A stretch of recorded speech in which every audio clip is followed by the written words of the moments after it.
Class 5 আজকে আমি তোমাদের আলোচনা করব ফণী মনসা ও বনের পরী। আগের ক্লাসে যতটুকু হয়েছে তার পর্দা। আগের ক্লাসে আমরা আলোচনা করেছিলাম অর্ধেকটা, আজকে পরের অংশটি আলোচনা করব। ফণী মনসা ও বনের পরী এটি হচ্ছে একটি নাটক, ছোট নাটক। নাট্যকারকে বিরু চট্টোপাধ্যায়। আমরা নাট্যকার বিরু চট্টোপাধ্যায়ের জীবন পরিচিতি সম্পর্কে আলোচনা করেছিলাম। আমরা বলেছিলাম যে একটি নাটক তখনই সার্থকতা লাভ করে, তখনই সার্থক হয় কখন না, যখন মঞ্চে অভিনয়ের মাধ্যমে দর্শক সেটা প্রত্যক্ষ করে, সামনাসামনি বাস্তবিক প্রত্যক্ষ করে, তখনই কিন্তু নাটকের সার্থকতা। আমরা এখানে বিভিন্ন চরিত্র পেয়েছিলাম। সূত্রধার আমরা পেয়েছি, ফণী মনসা আমরা পেয়েছি, বনের পরী। বনের পরী যার অলৌকিক, বনের পরী আমি বলেছিলাম অলৌকিক ক্ষমতার অধিকারী। ফণী মনসা যা চাইছে বনের পরী তাকে তাই দিচ্ছে। আমরা আরো চরিত্র পেয়েছি, ডাকাত দল পেয়েছি, আমরা পাবো ছাগল, আমরা পাবো ঝড়। তো আমরা এখানে দেখতে পাবো, আমি আগের ক্লাসে বলেছিলাম যে অচেতন বস্তুর উপর সচেতন প্রাণের আরোপ, এটা সাহিত্যিকদের বৈশিষ্ট্য। লেখক তথা নাট্যকার বিরু চট্টোপাধ্যায়, মূলত নাট্যকার, আমরা এখানে নাট্যকার বলবো। এই বিরু চট্টোপাধ্যায় সমাজের দিকে একটা মেসেজ বা বার্তা তিনি তুলে ধরেছেন, যে যার যে অবস্থানে থাকা উচিত, যাকে যে অবস্থানে মানায়, তার অবস্থান সেখানেই কিন্তু সে আসনটা গ্রহণ করা উচিত। অর্থাৎ তার অবস্থানকে মেনে নেওয়াই শ্রেয়। সে যদি তার অবস্থানে সন্তুষ্ট লাভ না করে, সে যদি তৃপ্তি অনুভব না করে, সে যদি অন্য কোনো যেটা পাওয়া সম্ভব নয় বা পেলে তার ক্ষতি হতে পারে, সে যদি তার দিকে ধাবিত হয়, তাহলে তার বিপদ অবসম্ভাবী। ফণী মনসাকেও আমরা দেখেছি একটি কাঁটা জাতীয় গাছ, বিচ্ছিরি বলা হয়েছে, কুৎসিত সূচালো পাতাটা। একটা কবি আমি দেখেছিলাম অরণ্যের মধ্যে তার অবস্থা, আশেপাশের গাছকে দেখেছে হিংসে করতে, ঈর্ষা হতো তার আশেপাশের গাছের সুন্দর সুন্দর পাতা দেখে সে ঈর্ষান্বিত হতো, ঈর্ষা হতে সে পীড়িত হতো। আমরা আলোচনা করেছিলাম যে কিভাবে সে বনের পরীর কাছে চেয়েছে তার সুন্দর সুন্দর পাতা। বনের পরীও তাকে সোনার বর্ণের পাতা দিয়েছিল। সেও চেয়েছিল তার সৌন্দর্য বৃদ্ধি ঘটাতে, ফণী মনসা চেয়েছিল তার সৌন্দর্য বৃদ্ধি ঘটাতে। আশেপাশে সুন্দর সুন্দর গাছের পাতা দেখে তার মনে হয়েছিল যে তারও পাতা যেন সুন্দর পাতা হোক। তাই ফণী মনসা কি করলেন না, বনের পরীর কাছে চেয়েছিল। বনের পরী তাকে সোনার বর্ণের পাতা দিল। আমরা দেখেছিলাম সেই বাবরিওয়ালা ডাকাত সেটা লুট করে নিয়ে চলে যায়। ফণী মনসা আবার কাঁদতে থাকে, আবার বনের পরীকে স্মরণ করে। বনের পরী আবার তার ডাকে সাড়া দিয়ে তাকে কাঁচের পাতা দিয়েছিল। মৃদুমন্দ বাতাসে টুংটাং শব্দের আওয়াজে বেশ খুশিতে দগমগ হয়েছিল সেই ফণী মনসা গাছ। কিন্তু এমন সময় তীব্র বেগে ঝড় প্রবাহিত হল, অর্থাৎ ঝড়ের আগমন। আমরা এইবার এত পর্যন্ত আমরা আগের ক্লাসে আলোচনা করেছিলাম। আজকে আমরা দেখব কিভাবে ঝড় বইছে, অর্থাৎ তারপরে তার কি চাওয়া পাওয়া থাকে এবং শেষে লেখক কি বার্তা দেন, আমরা সেটা ডিটেলস আলোচনা করব। কারণ সাহিত্য সমাজ ছাড়া সৃষ্টি হতে পারে না। সমাজের প্রেক্ষাপটে বাস্তবিক কাহিনীকে আশ্রয় করে সাহিত্যিকরা তাদের সাহিত্য ভাণ্ডারকে তাদের লেখনীর মধ্য দিয়ে সাহিত্যের ডালি সাজান। দেখো,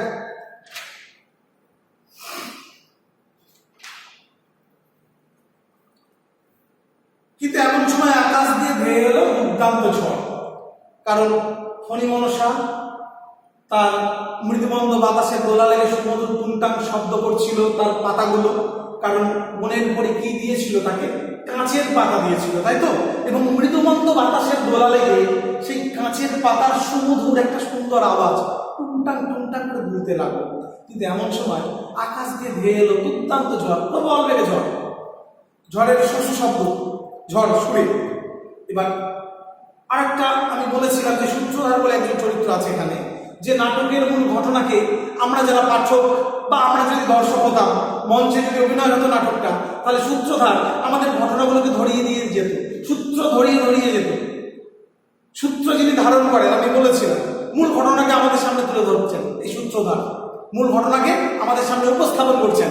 আমরা এখন পাঠক, যেহেতু বাস্তবিক অভিনয় সম্ভব নয়, হ্যাঁ যদি ক্লাসে তোমরা থাকতে তাহলে অবশ্যই এটা সংলাপের মধ্য দিয়ে একটা কিছু চরিত্র আমরা অবশ্যই রাখতাম।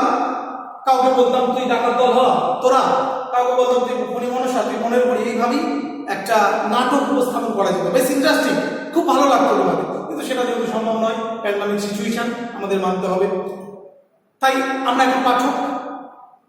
তো সূত্রধার নাটকের মূল ঘটনাকে তুলে ধরবে, আমরা দেখতে পাবো।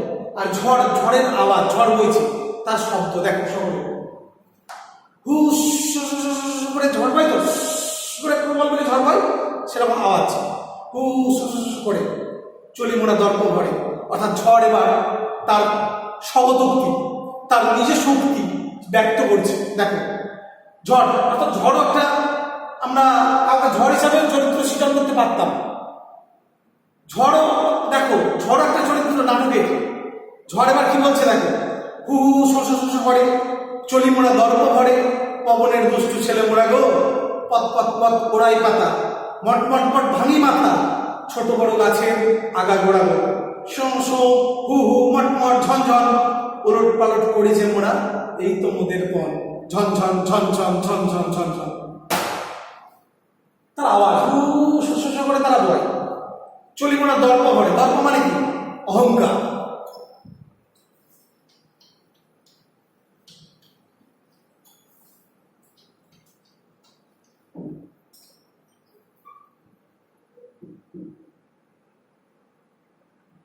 দর্প মানে কি? অহংকার।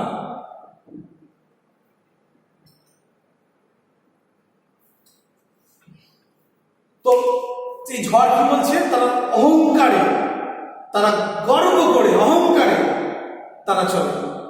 পবনের দুষ্টু ছেলে মোড়া গো, পবন মানে বাতাস, এটাও লিখে দিই, পবন মানে বাতাস। অর্থাৎ বাতাসের দুষ্টু ছেলে কারা? ঝড়।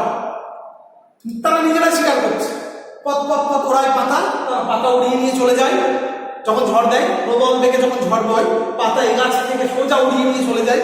শুকনো পাতাগুলো ঝরে পড়ে আমরা জানি, এমনকি নিচে পড়ে থাকে যে সমস্ত পাতা, সেগুলো উড়ে চলে যায় অন্যদিকে। মট মট মট ভাঙি মাথা, অনেক গাছের ডালপালা ভেঙে যায়, গাছের মাথা ভেঙে পড়ে ঝড় উঠলে।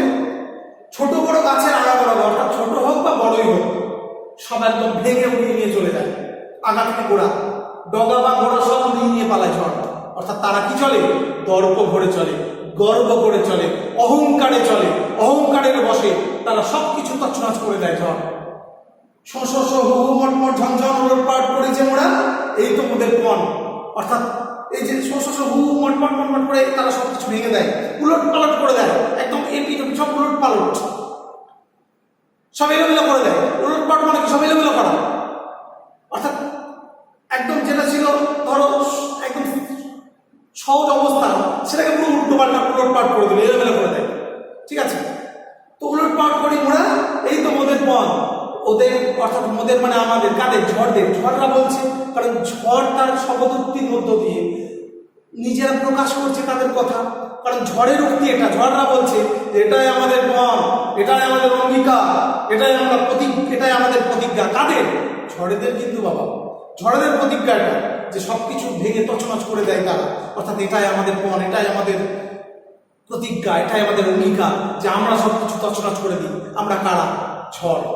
মনে রাখবে, ঝড় ঝনঝন ঝনঝন ঝনঝন করে সবকিছু ভেঙে চুরমার করে দেয়। একটা শব্দ বিশেষ, ঝড় বওয়ার, ঝড় প্রবাহিত হওয়ার, এবং তার ফলে তার যে এফেক্ট, ফলাফল কি হয় ঝড় বওয়ার ফলে?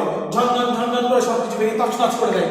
সেটাই কিন্তু ঝড় বলতে চাইবে। তারপরে সূত্রধার কি বলছে?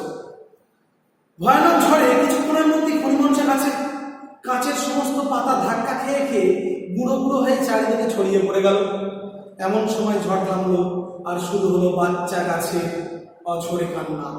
পরিমনসা শুনে, হাই হাই মনের করি তোমারে আবার শরীর, এসব মারা করি, করুণা করে বাঁচাও এসব করে।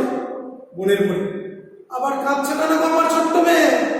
পরিমনসা, চেয়ে দেখো কি সর্বনাশ হয়েছে আমার, কাজ হাজার চাই না, তুমি আমায় এবার পালং শাকের মতো সুন্দর সবুজ কচি পাতা দাও। ভালো করে দেখো, ভয়ানক ঝড়ে, প্রবল ঝড়ে, কিছুক্ষণের মধ্যেই কি হলো, পরিমনসা গাছের সমস্ত পাতা, কারণ ঝড় হয়েছে, আর ঝড় তার সমগতির মধ্য দিয়ে তাদের যে আচার আচরণ, তাদের চেহারা, তাদের হাব ভাব ফুটিয়ে তুলেছে।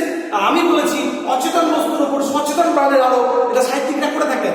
এখানে ঝড় তার সমগতির মধ্য দিয়ে তার যে প্রকাশভঙ্গি এবং তার ফলে কি হতে পারে সবকিছু বলে দিয়েছে, আমি সেটা ব্যাখ্যা করেছি।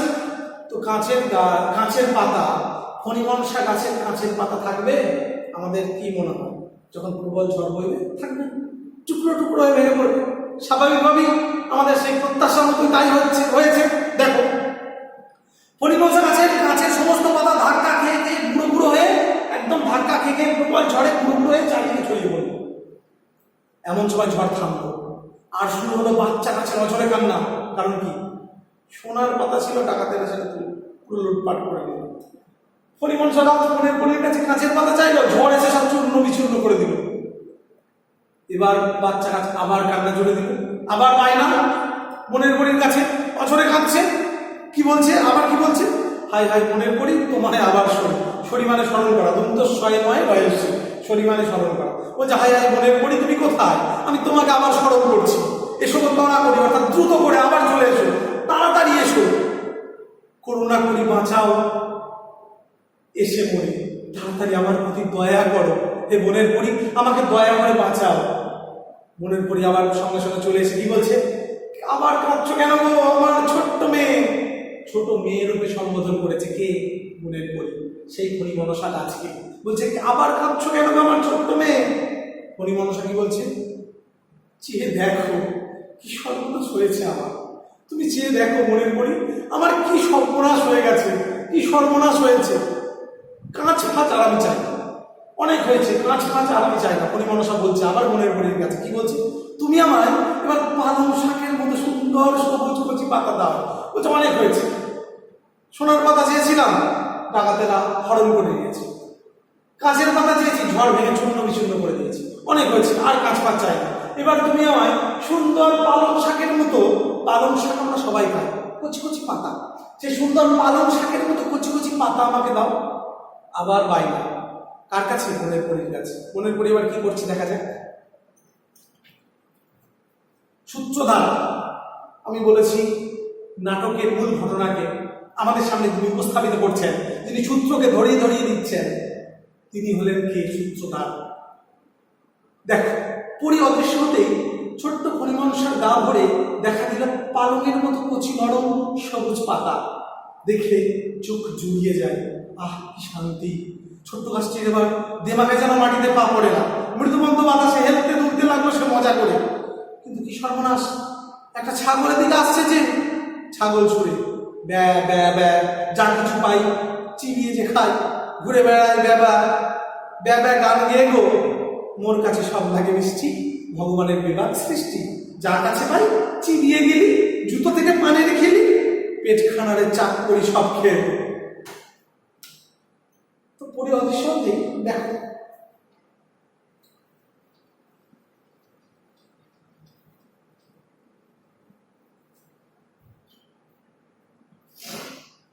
ভালো করে দেখো, পরি অদৃশ্য হতে ছোট্ট ফণিমনসার গা ভরে দেখা দিল পালঙের মতো কচি নরম সবুজ পাতা। যখনই পরি অদৃশ্য হয়ে গেল, যখন পরীক্ষা দেখা গেল না, সূত্রধার আবার নাটকের মূল ঘটনাকে আমাদের সামনে উপস্থাপিত করছেন, যে ছোট্ট ফণিমনসার গা ভরে দেখা দিল পালং শাকের মতোই কচি কচি সবুজ পাতা। অর্থাৎ মনের করি আবার ফণিমনসার বাইনা, ফণিমনসার আবদার শুনল এবং পালং শাকের মতো কচি কচি পাতায় ভরিয়ে দিল ফণিমনসা গাছকে। দেখলে একবারে চোখ জুড়িয়ে যায়, কি শান্তি, কি প্রশান্তি, এত সুন্দর পাতা। ছোট্ট গাছটি, ওই ফণিমনসা গাছ এবার দেওয়া অহংকার, গর্ব, বিরাট দেওয়া, যে যাক, এবার আমার ঠিকঠাক হয়েছে, এবার আমার পাতা সুন্দর সুন্দর পাতা হয়েছে। একবারে দেমাকে যেন মাটিতে পা পড়ে না, মানে এত দেমাক, এত অহংকার যে এত কাছের পাতা ছিল, ঠিক যখনই ঝড় এলো, যখন গুঁড়ো গুঁড়ো হয়ে গেল, তখন সে কাঁদছিল পরিমাণটা। আর যখন মনের পরে তাকে কচি কচি নরম পালং শাকের মতো সুন্দর পাতা দান করলো, তখন তার মধ্যে অহংকার চলে এলো, দেমাক, অহংকার। সে গর্বে তার মাটিতে পা পড়ছে না, অর্থাৎ গর্ব, অহংকার, দিমাকে সে যেন নিজেকে এক জোনা মনে করতে শুরু করলো। আর আমরা জানি অহংকার হচ্ছে পতনের মূল কারণ। আত্মশ্লাঘাবোধ কখনোই চিরস্থায়ী হতে পারে না, এটা পৃথিবীর নিয়ম, কারণ ধ্বংস অনিবার্য। তো মৃদুমন্দ বাতাসে হেলতে দুলতে লাগলো বেশ মজা করে, একবারে মৃদুমন্দ বাতাস বইছে, সে মনের খুশিতে হেলছে দুলছে। কিন্তু কি সর্বনাশ, আবার সর্বনাশ উপস্থিত, আবার ধ্বংস আসন্ন, বিপদ আসন্ন, আবার সর্বনাশ উপস্থিত। একটা ছাগল এদিকে আসছে, যে আবার সর্বনাশ উপস্থিত হলো। একটা ছাগল ঠিক এদিকে আসছে। এবার ছাগল একটা চরিত্র আমরা করতাম বাস্তবে হলে, কিন্তু এটা জাস্ট তোমরা ওখানে আসো, সম্ভব নয়, তাই আমরা পাঠক এখন ছাগল কি বলছে দেখা যাক। সুরে সুরে কি বলছে? ব্যা ব্যা ব্যা। তার প্রকাশ ভঙ্গি দেখো, অর্থাৎ ছাগল, তার যে উচ্চারণ, তার যে প্রকাশ ভঙ্গি, তার যে শব্দোক্তি, এবার সে প্রকাশ করছে ব্যা ব্যা ব্যা। যা কিছু পায় চিবিয়ে যে খায়, অর্থাৎ ছাগল কি বলছে? ব্যা ব্যা ব্যা করে সে আওয়াজ করে এবং সামনে যা কিছু পায় সব চিবিয়ে খেয়ে নেয়। ঘুরে বেড়ায় ব্যা ব্যা, গান গেয়ে গো, অর্থাৎ ব্যা ব্যা শুনে তারা গান গেয়ে গিয়ে ঘুরে বেড়ায়। মোর কাছে সব লাগে মিষ্টি, অর্থাৎ ছাগলের কাছে সবকিছু মিষ্টি মনে হয়। ভগবানের বিভাগ সৃষ্টি, বিভাগ মানে হচ্ছে সমস্ত, বিভাগ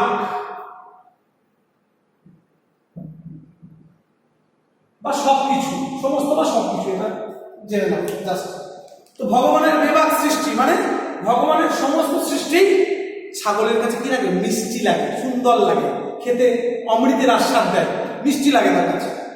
যা কাছে পাই চিবিয়ে দিলি জুতো থেকে পানের খিলি, অর্থাৎ যা কাছে পায় সব কিছু সে চিবিয়ে খেয়ে নেয়, সেটা জুতোই হোক আর পানের খিলি মানে হচ্ছে সাজানো পান, বানানো পান, তৈরি করা পান, সেটাও কিন্তু সব সমেত সে খেয়ে নেয়। পেটখানে চাক করে সব খেয়ে নেয়, একবারে পেটখানা একবারে গোল, চাকা দেখেছো গোল, সে একদম চাকার মতো পেট করে, একদম গোল ভুঁড়ি করে ফেলে, একবারে চাকার মতো গোল। তো যা কিছু সব পেয়ে সে খেয়ে একদম চাকার মতো গোল করে পেটটা। তো তার শব্দ উক্তি সে প্রকাশ করলো, নিজের উক্তি সে প্রকাশ করলো যে ব্যা ব্যা করে তারা সবকিছু খেয়ে নেয়, ঘুরে বেড়ায়, ব্যা ব্যা শুনে গান গিয়ে এদিক ওদিক, ঠিক আছে। তারপরে তার কাছে সব কিছু মিষ্টি লাগে, ভগবানের সমস্ত কিছুই তার কাছে মিষ্টি মনে হয়, তাতে যা কিছু পায় সব কিছুই সে কি করে না চিবিয়ে গিলে নেয়।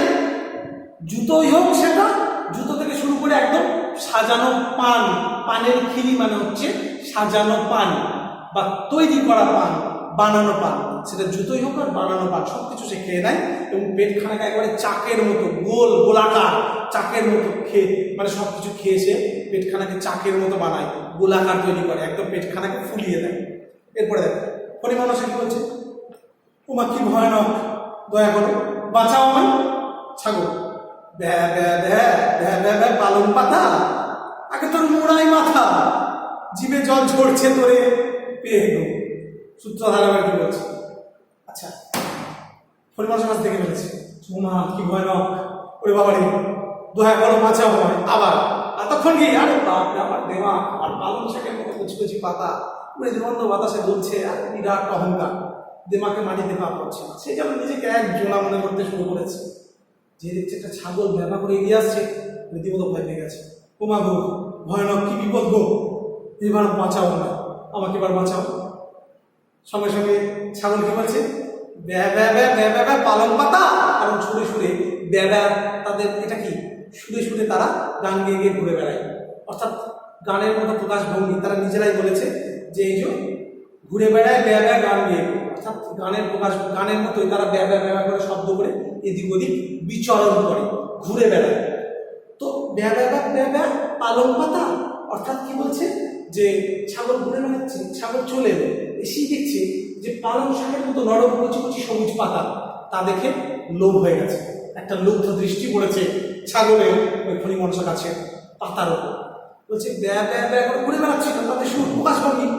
বলছে ব্যা ব্যা ব্যা পালং পাতা, অর্থাৎ ব্যা ব্যা ব্যা, তাদের যে প্রকাশভঙ্গি সেই সুরে সঙ্গে সঙ্গে দেখে ফেলেছে পালং পাতা। আচ্ছা আচ্ছা, আগে তোর মুড়াই মাথা, আগে তোর মুড়াই মানে কি নেড়া করে ফেলা, একদম খেয়ে সব শেষ করে ফেলা। ঠিক আছে, আগে তো কুচি কুচি পাতা নরম আগে শেষ করে দিই, আগে তোর মাথাটাকে মুড়িয়ে ফেলি একবারে, ছাগল পুরো নেড়া করে দিই।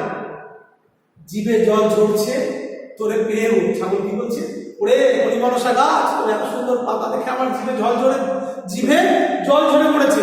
তোর এত সুন্দর কুচি কুচি নরম পালং শাকের মতো পাতা, তা দেখে আমার জিভে জল ঝরছে রে। কে বলছে? ছাগল। ছাগলের জিভে জল ঝরছে। তাই সে ব্যা ব্যা সুরে প্রকাশ ভঙ্গিতে সে পালং পাতাকে মুড়িয়ে দিতে চেয়েছে, একেবারে সব শুদ্ধ খেয়ে দিয়ে ন্যাড়া করে ফেলতে চেয়েছে।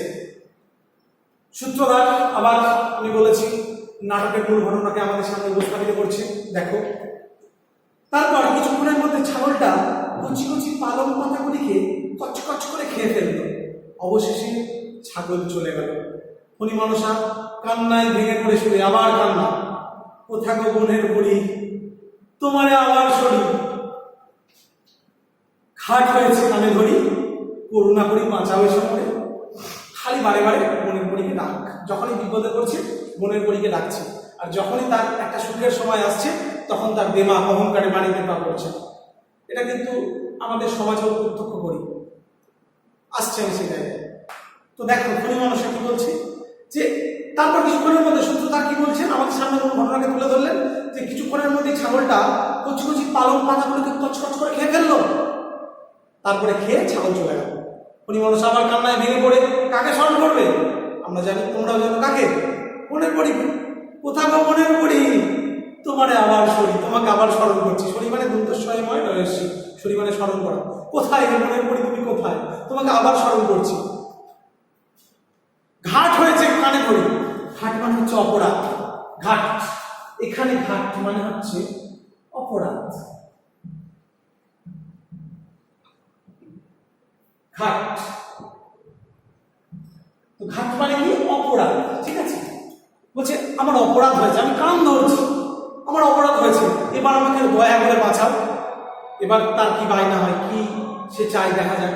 দেখো সকলে, বনের পরি এবার বলছে, শোন গো আমার ছোট্ট মেয়ে, আমি কাছে থেকে সব সচক্ষে দেখেছি, নিজের অবস্থায় আর নিজের চেহারা নিয়ে যে সন্তুষ্ট না থাকে তার তোমার মতোই দুর্দশা হয়, বুঝলে?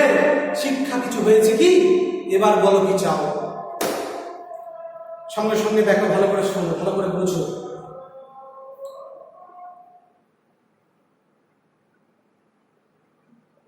সঙ্গে সঙ্গে বনের পরি এসে হাজির। কি বলছে? যে শোনো গো আমার ছোট্ট মেয়ে, হে আমার ছোট্ট মেয়ে হরিমনসা, ঠিক আছে এবার শোনো, আমার কথা শোনো। সঙ্গে সঙ্গে তার ডাকে সাড়া দিয়ে বনের পরি এসে হাজির। আমি কাছ থেকে সব সচক্ষে দেখেছি। অর্থাৎ বনের পরি কি বলতে চাইল, যে সে কাছ থেকে নিজের চোখে সবকিছু প্রত্যক্ষ করেছে। বনের পরি সে সবকিছু দেখেছে, সে নামমাত্র তার চোখের আড়ালে চলে গেছে, অদৃশ্য থেকে গেছে, মানে অদৃশ্য হয়ে গেছে, কিন্তু কাছেই ছিল বনের পরি, সে সবকিছু কিন্তু প্রত্যক্ষ করেছে। বলছে আমি কাছ থেকে সব সচক্ষে দেখেছি। নিজের অবস্থায় আর নিজের চেহারা নিয়ে যে সন্তুষ্ট না থাকে তার তোমার মতোই দুর্দশা হয়, বুঝলে? বলছে এবার একটা মেসেজ, বার্তা যেন বনের পরি দিতে চাইলো আমাদের সমাজের কাছে। ভালো করে বোঝো, যে নিজের অবস্থায় নিজের চেহারা নিয়ে যদি কেউ সন্তুষ্ট না থাকে, সে যদি মনে করে আমার ওর মতো চেহারা হলে ভালো হতো, আমার ওর মতো রং হলে ভালো হতো, আমার ওর মতো সম্পদ হলে ভালো হতো, আমার ওর মতো বাড়ি হলে ভালো হতো, আমার ওর মতো টাকা হলে ভালো হতো। লেখক তথা নাট্যকার বীরু চট্টোপাধ্যায় কিন্তু দেখালেন বনের পরি নামক একটি চরিত্রের মুখ দিয়ে বলালেন যে যার নিজের অবস্থান যেখানে হওয়া উচিত তার সেখানেই সে থাকবে। যদি সে সেখানে না থেকে, যদি সে সন্তুষ্ট চিত্তে, যদি তার আপন অবস্থানকে মেনে নিতে না পারে, যদি সে অন্য কারোর দিকে ঈর্ষান্বিত হয়ে ছুটে যায়, ধাবিত হয়, তার বিপদ কি হতে পারে তার জীবন্ত নিদর্শন যেন এই হরিমনসা গাছ।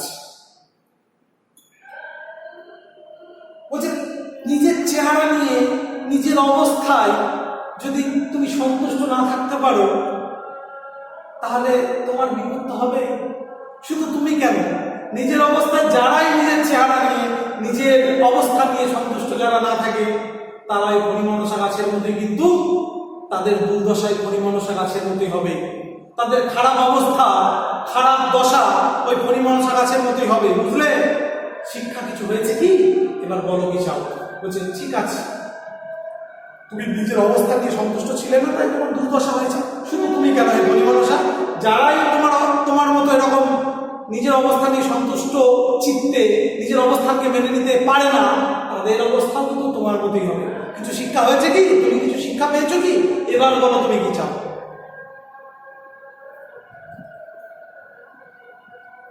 ফণিমনসা এবার কি বলছে? কান্না ভরা শুনে, আর কিছুই চাই না মনে করি, আর কিছুই চাই না। খুব শিক্ষা হয়েছে আমার ওই কাঁটা ভরা ছুচলো পাতায় ফিরিয়ে দাও দয়া করে, সেই আমার শতগুণে ভালো। এই নেড়া হাড় ঝিরঝিরে চেহারা আমি আর সইতে পারছি না মনে করি। এই তো সুবুদ্ধি হয়েছে তোমার, বেশ তাই হোক, তথাস্তু। সূত্রধার দেখতে দেখতে ফণিমনসার গায়ে তার নিজের রস ভরা মোটা পাতা হয়ে গেল, আর কখনো সে নিচে বাইনাক্কা করেনি। বলছে ঠিক আছে, তোমার কিছু শিক্ষা হয়েছে কি? হে আমার ছোট্ট মেয়ে, তুমি তো নিজের অবস্থানে সন্তুষ্ট ছিলে না, তো এবার দেখো নিজের অবস্থানে সন্তুষ্ট না থাকলে কেমন দুর্দশা হয়, কেমন খারাপ অবস্থার সম্মুখীন হয়। তুমি দেখো কিছু শিক্ষা হয়েছে কি তোমার? সঙ্গে সঙ্গে এবার ফণিমনসা কেঁদে ফেলেছে, কান্না ভরা শুনে। কি বলছে? আর কিছুই চাই না আমি মনে করি, আর আমি কিচ্ছু চাই না। খুব শিক্ষা হয়েছে আমার এই কাঁটা ভরা ছুচালো পাতায় ফিরিয়ে দাও দয়া করে। বলছে অনেক হয়েছে, আর আমি কিচ্ছু চাই না, আমার আগের অবস্থানে আমাকে ফিরিয়ে দাও। ফণিমনসা তার আগের অবস্থানে ফিরে পেতে চাইছে। বলছে অনেক হয়েছে, আমাকে আগের অবস্থানে ফিরিয়ে দাও মনে করি, আমাকে আগের অবস্থানে ফিরিয়ে দাও, সেই আমার শতগুণে ভালো। অর্থাৎ আমার আগের অবস্থান যা ছিল সেই সুচালো পাতা বিশিষ্টই আমার কাছে শতগুণে ভালো। আমাকে আমার আগের অবস্থানে ফিরিয়ে দাও হে মনে করি, আমি আর কিচ্ছু চাই না। এই নেড়া হাড় ঝিরঝিরে চেহারা আমি আর সইতে পারছি না, কারণ ছাগলে সব পুড়িয়ে খেয়ে দিয়ে একদম নেড়া করে দিয়ে গেছে। বলছে আমার এই নেড়া হাড় ঝিরঝিরে শরীর, এই চেহারা আমি আর সহ্য করতে পারছি না মনে করি, তুমি আমাকে আমার আগের অবস্থানে ফিরিয়ে দাও। হোক সুচালো পাতা, হোক সেটা কাঁটা জাতীয় গাছ, সুচালো পাতা, তবুও তো পাতা থাকবে, এরকম নেড়া অবস্থান তো আর হবে না। নেড়া হাড় ঝিরঝিরে শরীরটা তো আমাকে আর দেখতে হবে না। এ বনপুরি অনেক হয়েছে শিক্ষা, আমার শিক্ষা শেষ হয়েছে, আমি আর কিচ্ছু চাই না, আমাকে আমার আগের অবস্থানে ফিরিয়ে দাও। কে বলছে? ফণিমনসা। বনপুরি কি বলছে? বেশ, এই তো সুবুদ্ধি হয়েছে তোমার, এই তো ভালো বুদ্ধি হয়েছে, বেশ তাই হোক, তথাস্তু। তথাস্তু মানে কি? তবে তাই হোক, ঠিক আছে, তুমি আবার আগের অবস্থানে ফিরে যাও। সূত্রধার এবার কি বলছে দেখো, মূল ঘটনাকে উপস্থাপিত করেন যিনি, আমি বলেছি। দেখতে দেখতে ফণিমনসার গায়ে তার নিজের রস ভরা মোটা পাতা হয়ে গেল। দেখতে দেখতে আগের অবস্থানে ফণিমনসা ফিরে এলো, বরং কি না আরো বেশ রস ভরা মোটা পাতা গজিয়ে উঠলো তার। আগের অবস্থানে ফিরে তো এলোই, এবং সেটা কি সুচালো? হ্যাঁ ঠিক আছে, তার পাতা সুচালো, কিন্তু বেশ রস ভরা মোটা পাতা আবার গজালো সেই ফণিমনসা গাছে। আর কখনো কোনোদিন এই ফণিমনসা গাছ মিছে বাইনাক্কা করেনি। মিছে বাইনাক্কা মানে কি? আবদার। বাইনাক্কা মানে কি? আমি লিখছি না, বাইনাক্কা মানে হচ্ছে আবদার। আর কখনো কোনোদিন ফণিমনসা গাছ আর মিথ্যে, এই মিছে বাইনা বা বাইনাক্কা বা মিছে আবদার সে কোনোদিন করেনি। আর বনপরীকে ডাকেনি এবং বলেনি আমার এই চাই, আমার ওই চাই, তাই চাই। সে তার নিজের অবস্থানে সন্তুষ্ট থেকেছে, সন্তুষ্ট চিত্তে নিজের অবস্থানকে মেনে নিয়েছে। কিন্তু সঙ্গে সঙ্গে যদি মেনে নিত, তাহলে তার এই খারাপ দুর্দশা হতো না। অনেক কিছু শিক্ষা হওয়ার পরে সে তার অবস্থানকে মেনে নিয়েছে। লেখক সমাজের প্রতি, লেখক তথা নাট্যকার বীরু চট্টোপাধ্যায় আমাদের সমাজের প্রতি বার্তাটা দিলেন, হে বন্ধু হোক শত্রু হোক, যেই হোক না কেন, তুমি তোমার সন্তুষ্ট চিত্তে নিজের অবস্থানকে মেনে নাও। তোমার যা ভগবান বা আল্লাহ, যাই বলি না কেন, আল্লাহ বা ভগবান তোমাকে যা দিয়েছে তুমি তাই মেনে নাও। সন্তুষ্ট চিত্তে তুমি ঈশ্বরের দানকে স্বীকার করো, ঈশ্বরের আনুগত্য স্বীকার করো, আল্লাহ বা ভগবানের আনুগত্য স্বীকার করো এবং মেনে নাও, কারণ এখানেই তোমার সুখ। তুমি যদি মেনে নাও, তুমি যদি এটাকে অস্বীকার করো, তুমি যদি অসন্তুষ্ট থাকো, তাহলে তাহলে তোমার বিপদ কিন্তু ওই ফণী মনসা গাছের মতোই হবে। তো এটা একটা বার্তা সমাজের কাছে পৌঁছে দিলেন এই নাটকের মধ্য দিয়ে আমাদের নাট্যকার বিনু চট্টোপাধ্যায়। এখানেই তোমাদের নাটক শেষ হচ্ছে। ক্লাসটা একটু দীর্ঘ হয়েছে, অবশ্যই তোমরা দেখবে ভালো করে, খুব ভালো লাগবে। এবং আরেকটা কথা বলি যে activity task, model activity task তোমাদের দেওয়া হবে।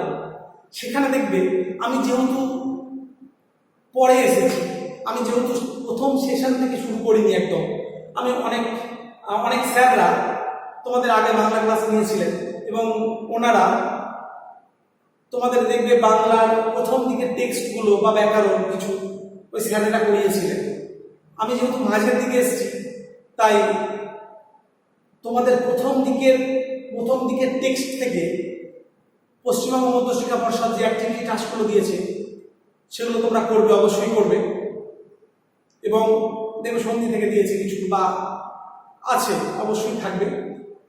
আমি যেহেতু মাঝে এসেছি, আমি যেহেতু ক্লাস নিতে পারিনি, প্রথম দিকে আমি ছিলাম না, আমি মাঝে এখানে এসেছি, তোমাদের অন্য স্যারেরা পড়িয়েছেন প্রথম দিকে টেক্সটগুলো, তো অবশ্যই তোমরা ফলো করবে, তোমরা সেগুলো অবশ্যই পারবে আশা করছি। এবং সেখান থেকে অ্যাক্টিভিটি টাস্কগুলো লিখবে। যদি না পারো আমি তো আছি, আমি অবশ্যই হেল্প করবো এবং এর জন্য কিছু ক্লাসও দিয়ে দেবো। চিন্তা নেই, তোমাদের কোনো চিন্তা নেই, এর জন্য অবশ্যই কিছু ক্লাস দিয়ে দেবো।